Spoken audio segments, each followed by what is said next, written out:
En Por Dónde Vamos, en esta oportunidad vamos a entrevistar al conductor del Frente Patriota Federal, Alejandro Biondini. Alejandro, gracias por estar con nosotros en el estudio. Lo primero que te quiero preguntar es cómo estás observando lo cotidiano, ¿no? Este gobierno nacional, que claramente ustedes están en las antípodas del pensamiento, pero ¿cómo ves ya, llegando a diciembre, el gobierno de Javier Milei?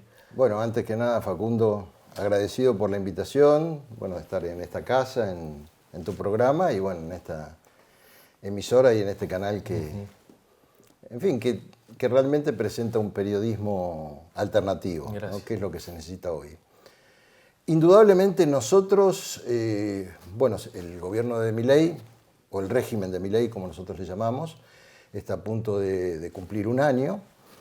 Nosotros siempre hemos mantenido la misma posición por tal vez conocer el pensamiento real de los libertarios o la trayectoria del mismo Milei.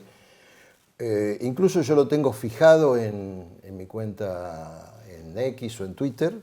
El mismo 19 de noviembre, cuando ya se supo que iba a ser el presidente, yo señalé que lo que se venía era un gobierno de signo antinacional, que iba a traer profundos problemas dentro de la Argentina.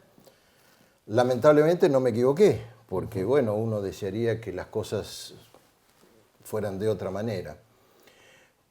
Desde el punto de vista de lo que sería la soberanía nacional, Perón tenía una frase muy interesante que decía que la política en realidad es la política internacional. Es decir, cómo vos definís tu relación en términos de soberanía o dependencia. Indudablemente, Milei tiene claramente un alineamiento con lo que nosotros llamamos la anglósfera, con todo el poder anglosajón, sus acuerdos con Inglaterra, con Estados Unidos, con Israel, que es una línea, bueno, sobre todo lo que es Inglaterra, que tiene profundos choques con lo que sería la soberanía nacional, y bueno, y Estados Unidos se puede mantener buena relación, pero nunca nos benefició en nada. Incluso su política dependiente lo ha llevado hasta en un momento determinado, hablaba de que, bueno, el anticomunismo, un poco para la tribuna, pero prácticamente fue como se suele decir, casi en términos de alfombra para rogar algún apoyo de China. Es decir, que hoy, desde el punto de vista soberano, tenemos una nación dependiente. Y se habla mucho de la libertad, una de las banderas fue la libertad. Bueno, nadie puede ser libre en una nación esclava, ¿no? Nosotros queremos tener buena relación con todas las naciones del mundo, pero la Argentina, primero, solo Dios sobre la Argentina. Y la otra bandera fue el famoso tema de la casta, que creo que es lo que finalmente le dio el triunfo, porque indudablemente arrastramos desde hace muchos años una profunda crisis de autoridad y de representación. Veníamos de un pésimo gobierno, realmente pasaron 4 décadas, desde el 83 a la fecha, y bueno, la gente venía la pasa peor y está peor que nunca. En mejor calidad de vida, claro. Tenemos una democracia formal, pero no sustancial. No se ha hecho ni la felicidad del pueblo ni la grandeza de la patria. Entonces, bueno, la gente dijo, bueno, bárbaro, viene una política sobre la casta política, sobre una cantidad de privilegios, pero lamentablemente la variable de ajuste en todo este año no fue la casta o el famoso círculo rojo, sino, bueno, han sido los jubilados, los miles de despedidos, la gente que hoy prácticamente si paga el alquiler no come, la destrucción de buena parte de la clase media, la destrucción en un primer momento, fíjate que sobre todo la parte del campo estaba bastante de acuerdo, ahora con la apertura masiva de importaciones existen muchas protestas, ya mucha inquietud en todo el sector rural, la industria, incluso la UIA, que estaba muy de acuerdo, también con todo esto se está empezando a poner en contra. Es decir, es una reedición, incluso yo diría con esteroides, de lo que fue la política neoliberal de Menem, incluso en algunos puntos hasta aparece el plan calcado de Martínez de Oz. Evidentemente, desde una perspectiva patriótica, nacional, nacionalista, nosotros no podemos estar de acuerdo con esto. ¿Qué podemos sacar si tuviéramos que sacar de algo positivo? Bueno, yo estoy de acuerdo con moralizar o, si vos querés, de alguna forma transparentar la administración pública, pero se puede hacer de otra manera. Vos podés sacar a los ñoquis, podés sacar, digamos, aquellas cosas que forman parte de negociados, pero el tema no es destruir el Estado, no es echar miles y miles de personas indiscriminadamente. Porque Milei dice en su concepción, porque es una entelequia rara, el anarcocapitalismo, después podemos hablar de lo que en realidad significa la ideología de Murray Rothbard, que es bastante perversa en realidad, pero una cosa es eso y otra cosa es dejar de pensar que el Estado, tal como se lo define, es la nación jurídicamente organizada.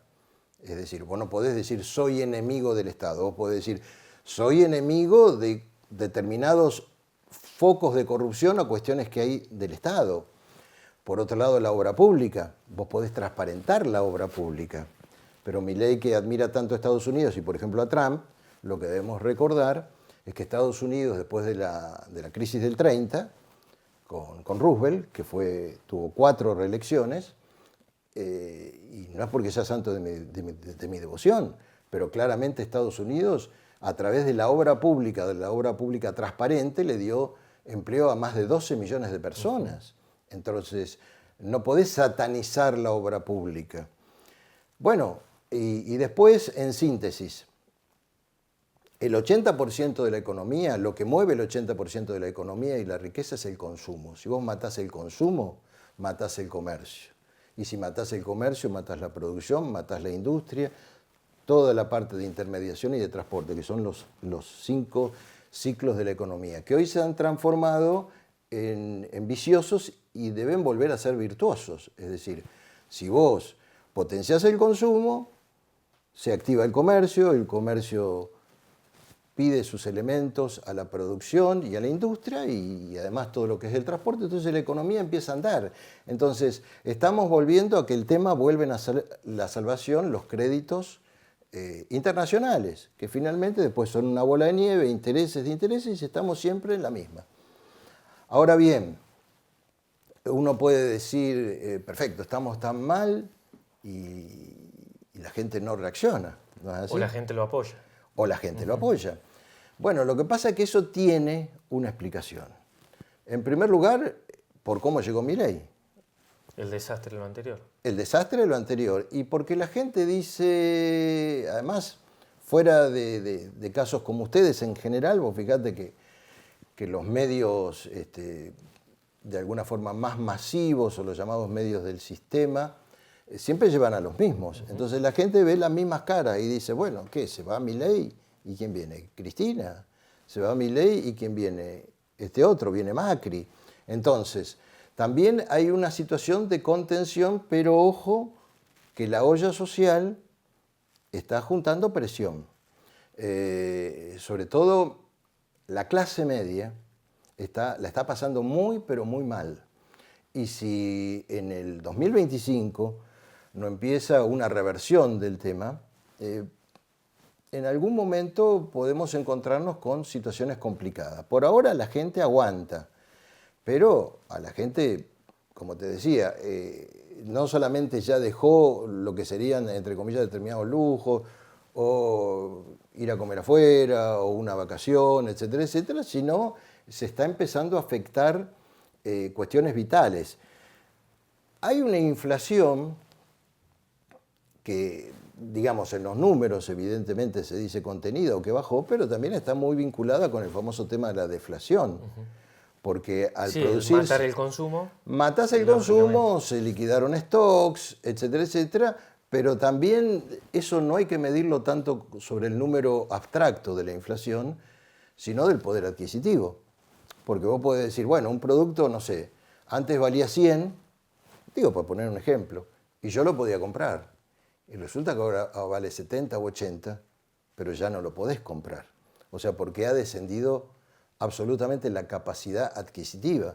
Y después se han tomado algunas medidas que para mí sí están vinculadas con casi un tema de genocidio social, como todo el tema del medicamento sobre los jubilados, sobre la parte oncológica, sobre los discapacitados. No podemos vivir en un país donde se está hablando de que queremos volver a ser el granero del mundo y tener 1 millón de chicos que no pueden cenar a la noche. Entonces hay cuestiones que realmente la gente esperaba que resolviera Milei porque él venía contra la casta. Entonces, bueno, ¿quién le ha puesto el cascabel al gato a la usura? Hoy los bancos siguen haciendo lo que quieren. Bueno, y el que se cae no se levanta, porque no es que vos te perdiste un trabajo y volvés a encontrar otro. Te caíste y no te levantás. ¿Hay un plan de entrega por esto que decís del gobierno de Milei? Yo creo que... ¿De recursos naturales? ¿O de recursos de toda índole? Y mirá, lamentablemente sí. Vos fijate que de todo índole vamos a tener... La situación del futuro de la Argentina está complicado. Es decir, a lo mejor es hablar muy en perspectiva, pero nosotros ya tenemos una base británica usurpando nuestras Malvinas. Vamos a tener una base norteamericana en Tierra del Fuego. Evidentemente, vos fijate qué contradicción, ¿no? Que en el Día de la Soberanía Nacional, del 20 de noviembre, Milei dice que va a privatizar la hidrovía, o sea, el Paraná, que es, ya está el Cuerpo de Ingenieros de Estados Unidos, es entregarle el lugar por donde pasa el 80% de las riquezas que van al exterior. O sea, con sus 91 puertos. Y el 20 de noviembre de 1845, más de 300 argentinos dieron su vida en la vuelta obligado, en el gobierno de Rosas y en ese momento comandados por Mansilla, para defender nuestros ríos interiores de las 2 potencias más grandes del mundo de entonces, que eran Inglaterra y Francia. Y Milei eligió ese día para decir que va a entregarle prácticamente la hidrovía, o sea, nuestros ríos interiores al extranjero.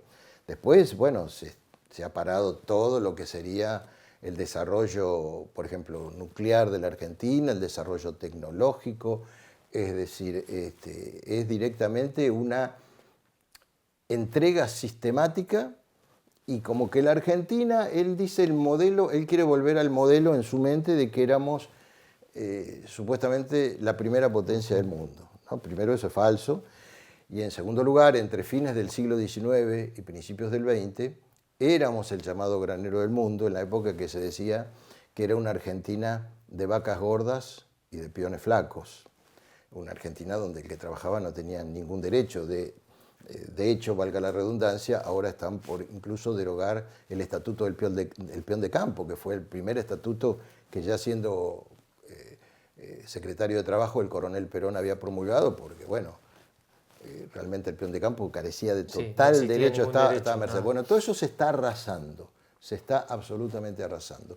Entonces la Argentina de la que él habla es una Argentina como lo de ahora, que vos verás la macroeconomía y decís, mira, che, a ver, esto anda. Más allá de que la macroeconomía tampoco está tan bien como ellos dicen, porque seguimos siendo el país, por ejemplo, más inflacionario de Latinoamérica, y aún con la baja de la inflación, el año que viene vamos a ser el 3er país en el mundo. Tenemos un PBI muy por debajo de todo lo que se está desarrollando incluso en nuestro continente, pero el modelo que él tiene es ese, es decir, una clase gobernante, una clase sumergida, donde ya prácticamente no va a existir la clase media, donde vos no tenés derecho a nada, ¿entendés? En esa época se decía que éramos la diadema más brillante de la corona británica y ahora se pretende que seremos la diadema más brillante, no sé, de Estados Unidos, ¿te das cuenta? Además,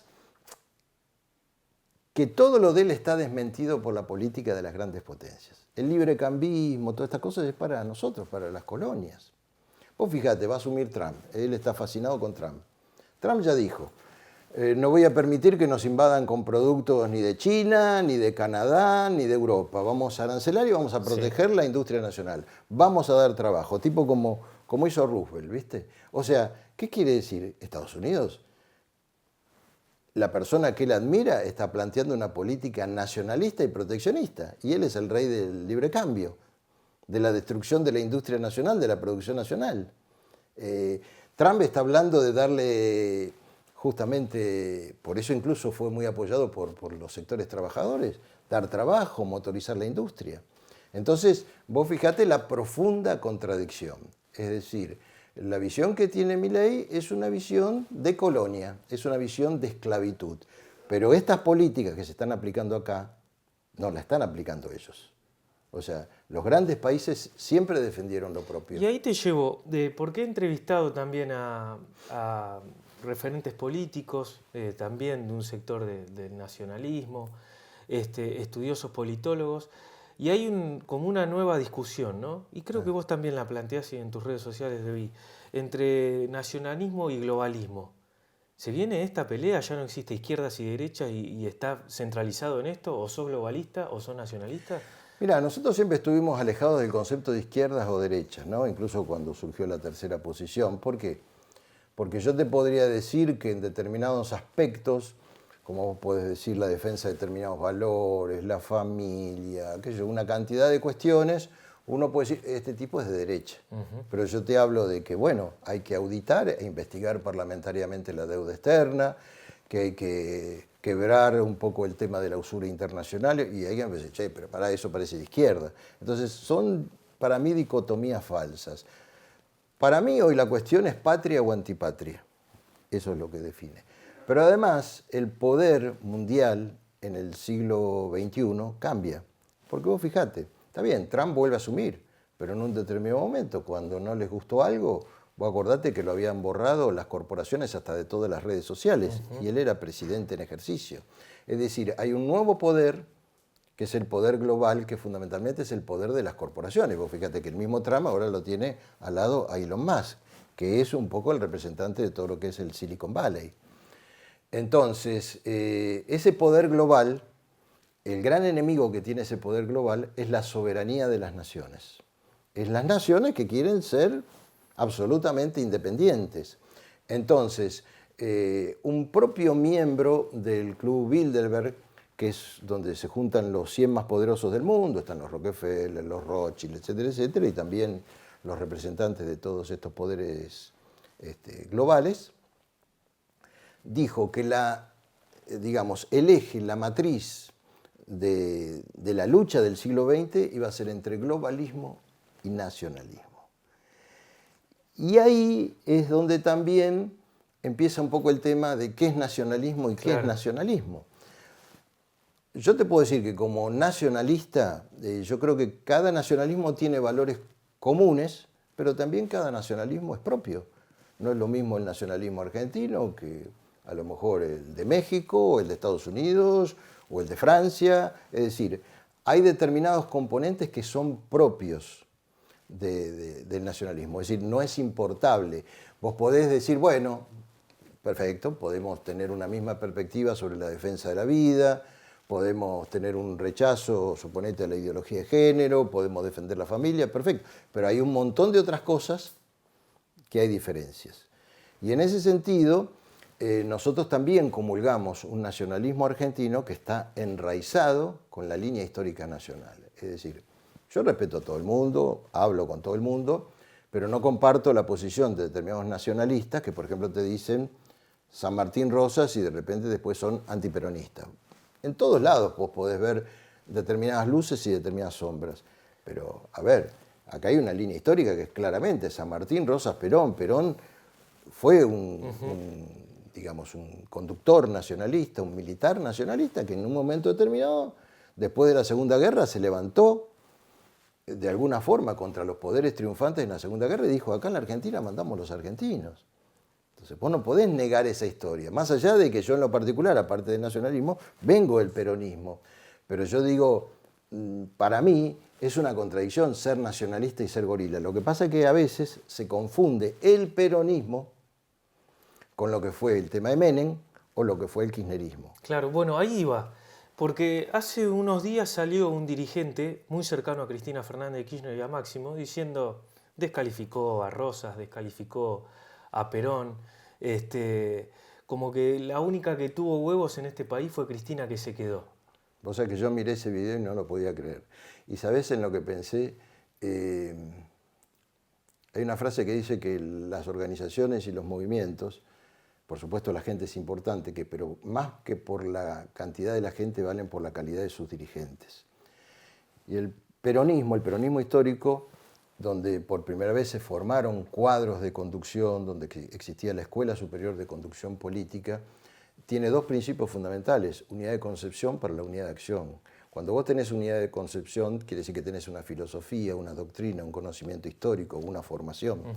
Entonces vos date cuenta el acto de profunda ignorancia de un dirigente que quiere hablar en nombre del peronismo o del kirchnerismo y te niega hasta el propio fundador del movimiento, te lo niega Rosas y te lo niega San Martín. Claro. Entonces, cuando algunos me dicen, bueno, no, pero ustedes tienen que hacer cargo de toda la historia, yo te soy sincero, para mí el último gobierno peronista fue el que la dictadura militar derrocó en 1976.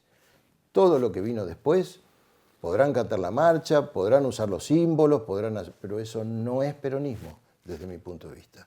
Es más, si simbólicamente uno dijera Perón se levanta de la tumba, y yo te puedo asegurar que ninguno de estos queda en pie. Se han traicionado todos los principios. Y se siguen traicionando. ¿El kirchnerismo profundizó esa traición de principios? Y mira, el kirchnerismo, por empezar, yo a lo mejor te separo un poco la figura de Néstor Kirchner de la de Cristina. Yo te podría decir que Néstor Kirchner, con sus más y sus menos, era peronista. De hecho, yo lo conocí siendo joven, cuando yo trabajaba con el doctor José María Rosa. Ahora, Cristina había una época en que incluso hasta hablaba en contra de Perón internamente. Yo he visto en un determinado acto en el Salón Blanco hasta la hoz y el martillo.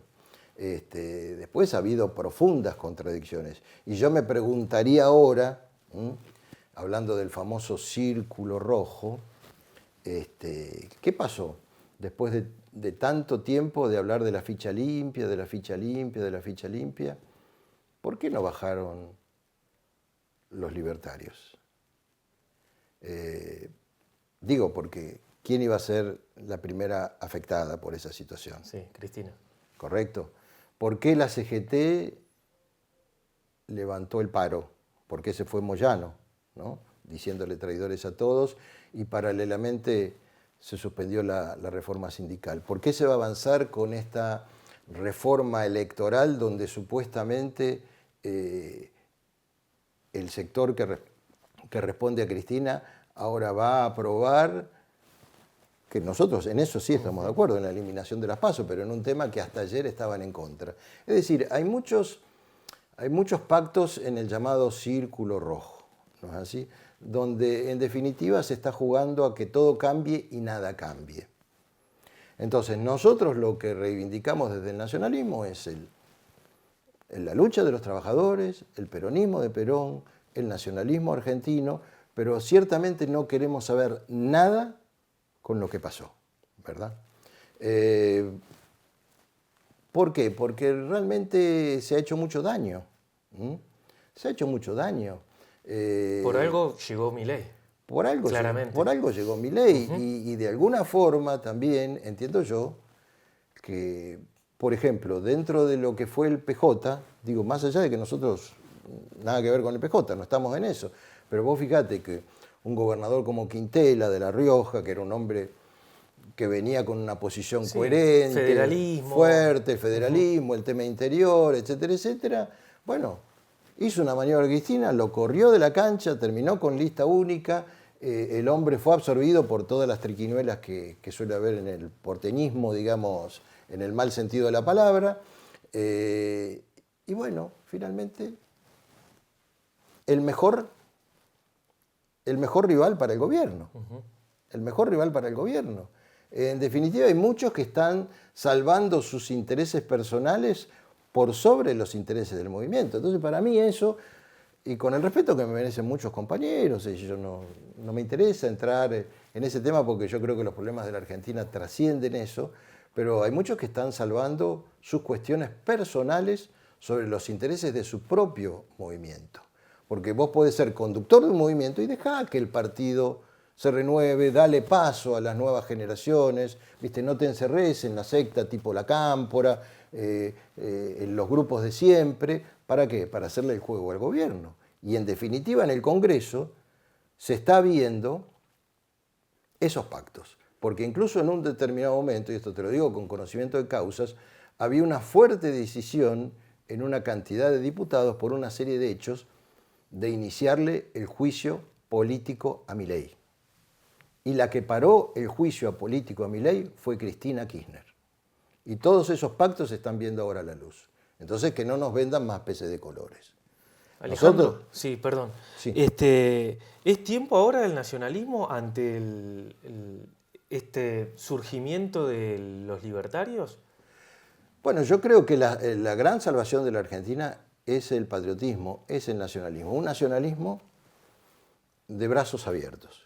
Es decir, nosotros creemos en un gran frente. En un gran frente. Y ese frente puede entrar, perdón, pero puede entrar Moreno, Ayerbe, los que se consideran nacionalistas. No solamente, ¿hay coincidencias y diferencias? No, es más, nosotros cuando concebimos el frente ni siquiera lo concebimos solo con el espacio que se llama el nacionalismo, o los que tienen una posición de nacionalismo histórico.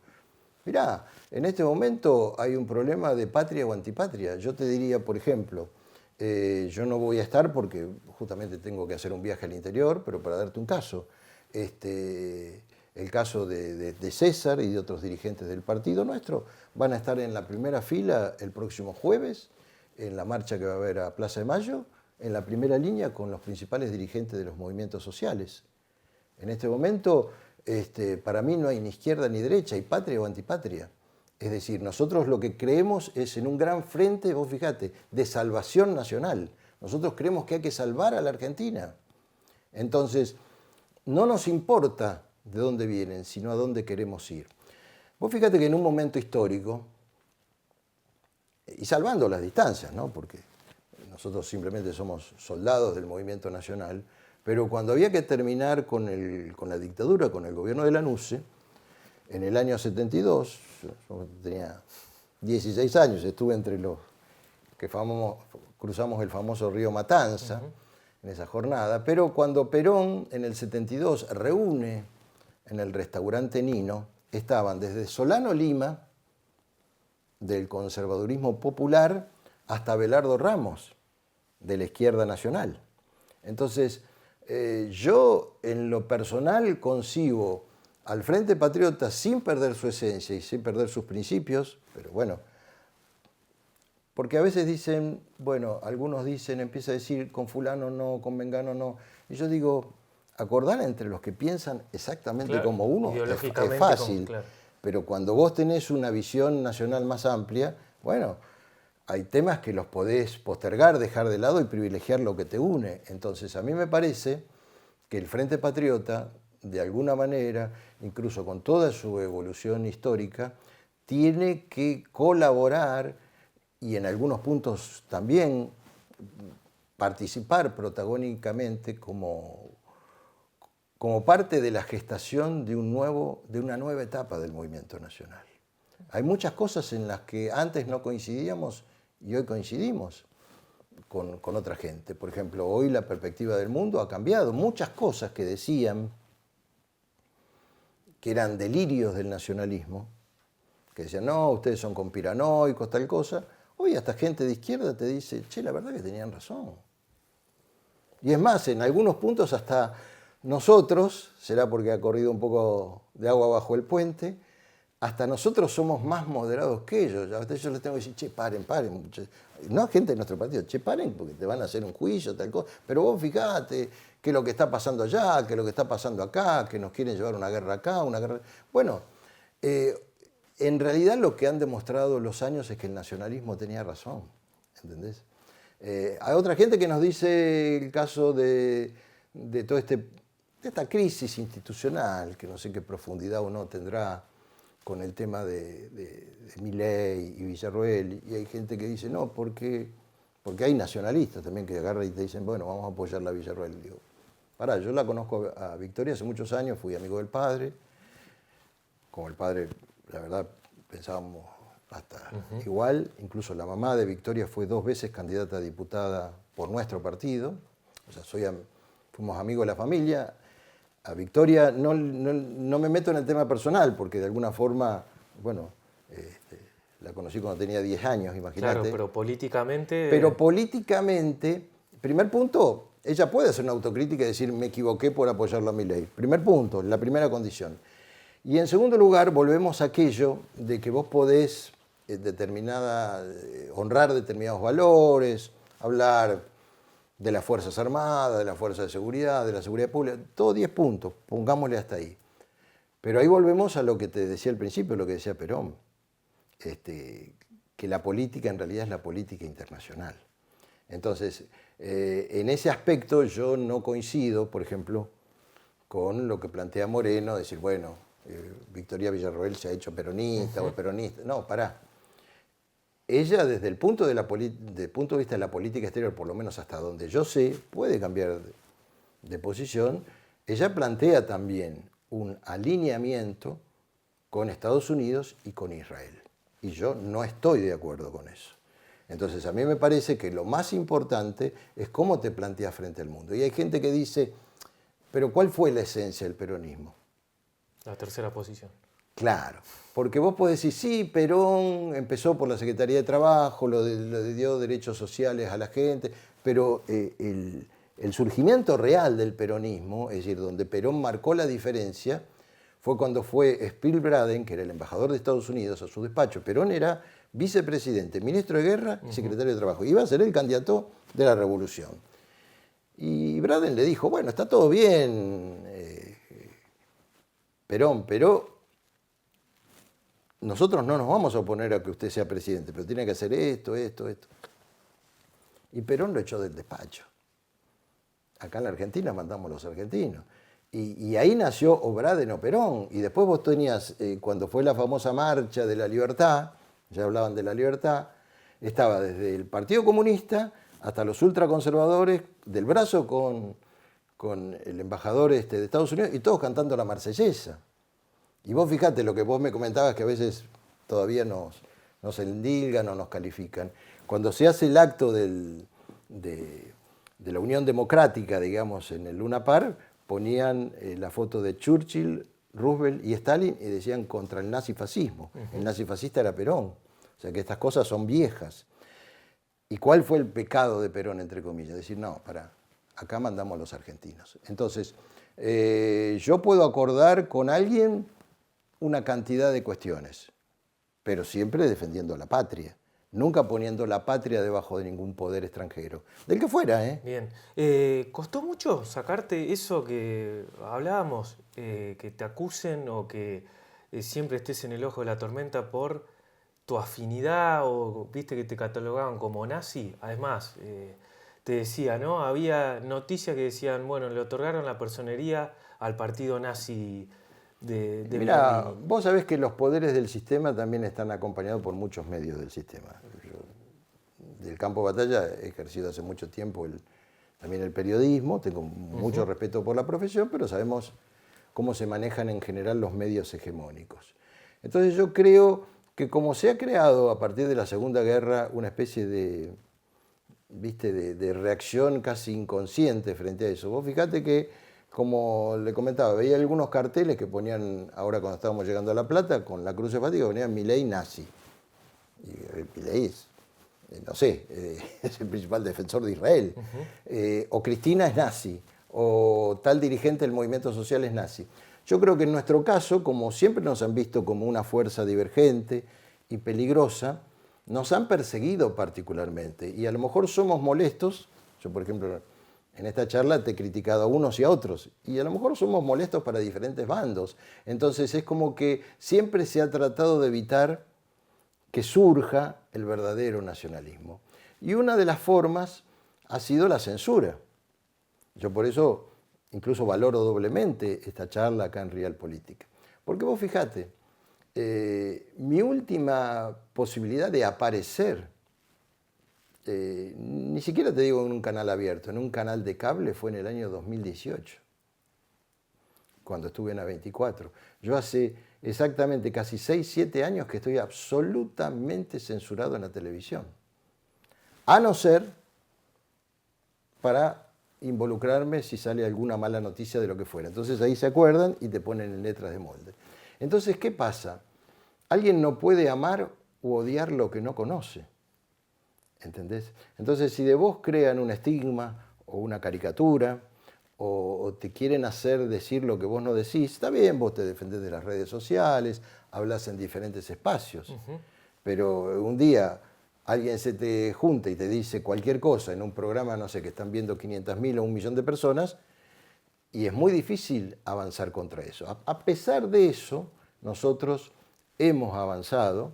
Hoy por hoy hay mucha gente que ya ese tema le parece absurdo, no le interesa, y bueno, de hecho tenemos un partido con personería nacional contra todos los pronósticos.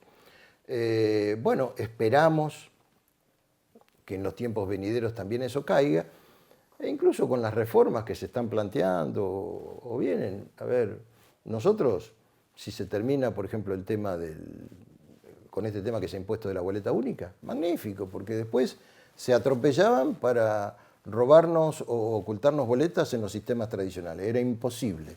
Nomás en la provincia de Buenos Aires, para mínimamente custodiar, tenías que tener 50.000 fiscales. Ahora dicen que van a eliminar las PASO. Perfecto. Ahora, cuidado con hasta dónde quieren llevar la reforma, porque también quieren sacar los espacios publicitarios, entonces solamente vas a tener, como cuando fue candidato de Narváez, la posibilidad de que lo pueda pagar. Y también quieren quitarle los aportes del Estado a los partidos. Entonces, bueno, van a poder hacer como en Estados Unidos, campaña de los millonarios, los que están apoyados, los que están políticas. Claro, vos imaginate, nosotros estábamos ahora armando, bueno, un evento para fin de año de los compañeros, bueno, uno trae una cosa, otro trae otra, es un esfuerzo. Y bueno, de repente tenés un poder como el actual que te arma una cena con un cubierto de $25.000. Entonces, sí, ahí está, vos fijate, la idea de un periodista, falleció hace muchos años, que fue Bernardo Neustadt, que él decía que para él la Argentina tenía que haber dos partidos, los demócratas y los republicanos. Y vos fijate que para ser candidato en Estados Unidos tiene que ser Trump, sí. ¿No es así? Es decir, lo que se intenta de alguna forma es que no aparezcan las fuerzas emergentes, las fuerzas divergentes. Pero bueno, yo creo que la Argentina tiene un destino. Nosotros creemos que el destino de la Argentina es nacionalista, siempre dentro del orden democrático, de la ley y el orden. Nos han hecho de todo, pero bueno, a veces las persecuciones o las discriminaciones te derrumban y otras veces te fortalecen. A nosotros nos han fortalecido porque, bueno, ya nos han hecho absolutamente todo. Mi papel en este momento dentro del partido es un poco desarrollar la conducción nacional, hablar con otras fuerzas, le estamos dando paso a las nuevas generaciones, a diferencia, yo te digo, por ejemplo, hablabas de Moreno, tengo la misma edad de Moreno, soy 3 años más joven que Cristina, digo, no por ningún tipo de afinidad ideológica, tengo la misma edad de Bullrich, o sea, estaría, y de hecho en el ejercicio de mi conducción lo estoy, plenamente vigente desde el punto de vista político, pero no tengo ambiciones electorales. Mi idea fue, bueno, en primer lugar, haber logrado lo que se logró, la personería nacional, ahora hablar con las otras fuerzas y permitir la renovación generacional, que es lo que tendría que haber permitido el peronismo. Que paso a los nuevos dirigentes. En el caso de que yo te mencionaba, perfectamente, por ejemplo, Cristina podría haber seguido en la conducción del movimiento y dejar que una nueva dirigencia del partido avance. Bueno, también surgen personajes como Milei porque la actual dirigencia política está enquistada en sus propios egos, en sus propias miserias. Quieren ser ellos y, como decía, creo, Luis XVI, después de mí el diluvio, ¿te das cuenta? Y la vida es movimiento.